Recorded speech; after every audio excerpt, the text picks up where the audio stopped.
Hey, did you hear about Tank from Baltimore? Davis totally won against Garcia in Vegas. It was the fight everyone was waiting for. So what actually went on in the most anticipated bout of the year? Let's get down to it. So Davis, this 28-year-old champ who goes by Tank, totally knocked Garcia down in the second round and then finished him off in the seventh with a killer uppercut to the ribs. And get this, it all went down in front of a packed house at the T-Mobile Arena on the Vegas Strip. Gervonta Davis, 29-0-0, 27-0, just snagged his crown by winning the fight of the year. No biggie. Guys, did you see that fight at T-Mobile Arena in Vegas? The guy from Baltimore totally won by TKO in the seventh round against Ryan 23-10, 19-0. It was so intense, he knew to keep the fight rhythm up, controlled the distance, and sent the Mexican boxer to the canvas twice. So after all the trash talk, awkward encounters, and wild guesses, we finally have a winner and surprise. Surprise, it's none other than Tank. Davis, who's won all 29 of his fights, with almost all of them ending inside the distance except for 2, said, "I remember when I was coming up in the Golden Gloves and watching Floyd Mayweather Jr. fight at the MGM. That was insane. I just saw Rihanna kill it at the Super Bowl, and I was like, that's going to beat me someday, and we made it." So this fight between two undefeated American knockout artists was lit. They're both in their prime, and their companies and broadcasters are beefing. It's one of the biggest fights in boxing right now. It was totally worth the hype. The beginning was super intense and got the crowd all riled up, but Davis ended up winning because he's just that good. There weren't any titles up for grabs in the 12-round fight that was set at 136 solves, but it was still a pretty big deal. Davis is totally killing it as the biggest star on the US sports scene, and everyone's starting to notice. He's got all the perks, street cred, and cash that come with the title, but he's also looking at some jail time for a hit and run back in November 2020. So Garcia is a 24-year-old dude from Orange County who lives in Los Angeles. He came out of his corner super fast and was all about being aggressive from the get-go. He was throwing jabs and straights to the head and body and using his height and reach advantages of 4.5 inches and 2.5 inches, respectively.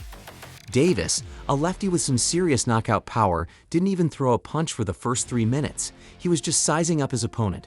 Davis looked like he got rocked in the second round when Garcia hit him with a combo by the ropes, so Davis totally nailed his opponent with a sick counter left to the face, and Garcia went down hard, making the whole crowd jump up and cheer. "I was like, dude, I totally had him hurt," Garcia said. "But that's what I got. I was like, oh, I couldn't wait. And then I got busted.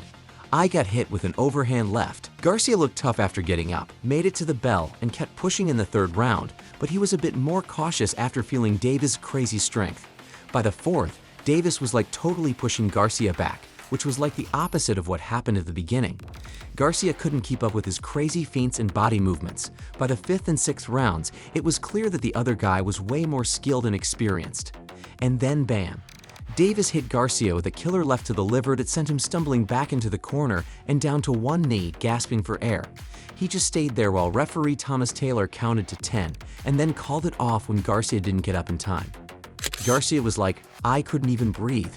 He only made 39 out of 164 shots, 23.8%, while Davis made 35 out of 103 to 34%, according to CompuBox's punch stats. I don't want to make any excuses here. I just couldn't bounce back, you know. He got me with a solid body shot, sneaked underneath, and got me good. Clearly, Garcia knew he had lost the fight. Davis has been killing it as a boxer in America for a while, snagging belts at 126 solves, 130 elbs, and 135 elbs, while packing out arenas all over the place. But even though the guy from Maryland had a better resume than Garcia, they both needed a big win to really make their careers pop off. And Saturday night was gonna be their toughest opponent yet. It was a pretty risky move for both fighters, but it totally paid off for Davis in the end. This grudge match had been brewing for almost 2 years, with all the trash talk and bad vibes leading up to it.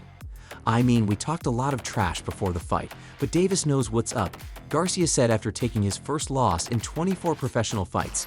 At the end of the day, it's all good vibes. It was awesome being in the ring with that amazing fighter, and I have mad respect for him. So Davis might be getting ready for a lightweight showdown with Devin Haney. Haney's got all 4 major title belts at 135 pounds, but his future is kind of uncertain right now because he pleaded guilty in January to 4 counts of hit and run that messed up 4 people, one of whom was pregnant. So get this, the judge didn't go for Davis' plea deal, which would have let him chill at home for 60 days. Now he might actually have to go to jail when he gets sentenced on May 5th. Oh man, he's got more legal drama on his plate. So Davis has another court date coming up next month in Florida. Apparently, the mother of his daughter accused him of battery back in December, but she's now filed a request to have the charges dropped. Davis has a history of gender-based violence, which is pretty well known. But hey, Davis can totally enjoy his career best win right now. He's been killing it since he became the second youngest world champion in boxing 6 years ago at only 22 years old. Guys, the reality totally matches the dream, Davis said. He continued, "Hey, the job ain't over till I retire, so I am just gonna keep grinding, stay humble, and keep hustling." These were his own words, and we can't wait for the drama to die down. Don't we want to see him in action more than in jail? I hope you had a good time. Hey, don't forget to smash that like button and hit subscribe before you leave.